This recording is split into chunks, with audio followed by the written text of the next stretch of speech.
ଏ ସଂସାରରେ କାହାର ଦୁଃଖ ନାହିଁ। ଜୀବନ ଅଛି ତ ଦୁଃଖ ବି ଅଛି। ଜୀବନ ହିଁ ଯେମିତି ସୁଖ ଦୁଃଖର ମିଶ୍ରଣ। ସେଦିନ ଏମିତି କିଛି ଦୁଃଖ ଜଣେ 70 ବର୍ଷ ବୃଦ୍ଧ ଲୋକଙ୍କଠୁ ଶୁଣୁଥିଲି। ବୟସ 70 ହେଲେ ବି ଶରୀର ଏବେ ଖୁବ୍ ଚଳପ୍ରଚଳ। ଗୋଟେ ରାସ୍ତା କଡ଼ରେ ଗୋଟେ ଦୋକାନ କରି ନିଜ ଜୀବନ ଜିଉଛନ୍ତି। ଘରେ ସବୁ ବ୍ୟବସ୍ଥିତ ଥିଲେ ବି ବେକାର ହୋଇ ବସି ରହିବା ଅପେକ୍ଷା ଦୋକାନ ଗୋଟେ କରିଛନ୍ତି। ସେ ତାଙ୍କ ଦୁଃଖ କହୁଥିଲେ ଆଉ ମୁଁ ମୋ ଦୁଃଖ।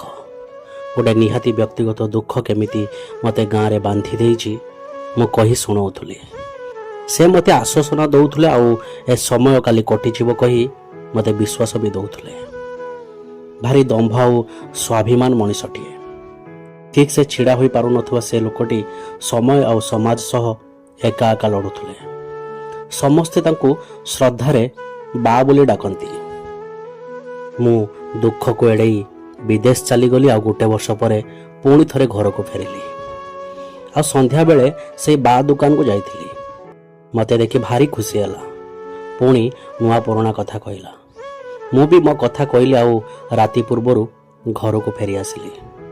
ରାତି ପାହିଗଲା ଆଉ ସକାଳେ ଗୋଟେ ବିରହ ଖବର ନେଇ ଆସି ପହଞ୍ଚିଲା। ବା ଆଉ ବଞ୍ଚି ନଥିଲା। ଆହୁରି କେତେ କଥା ବାକି ଥିଲା, କିନ୍ତୁ ଏମିତି ସେ ଚାଲିଯିବ ସତରେ କେହି କେବେ ଜାଣିନଥିଲା।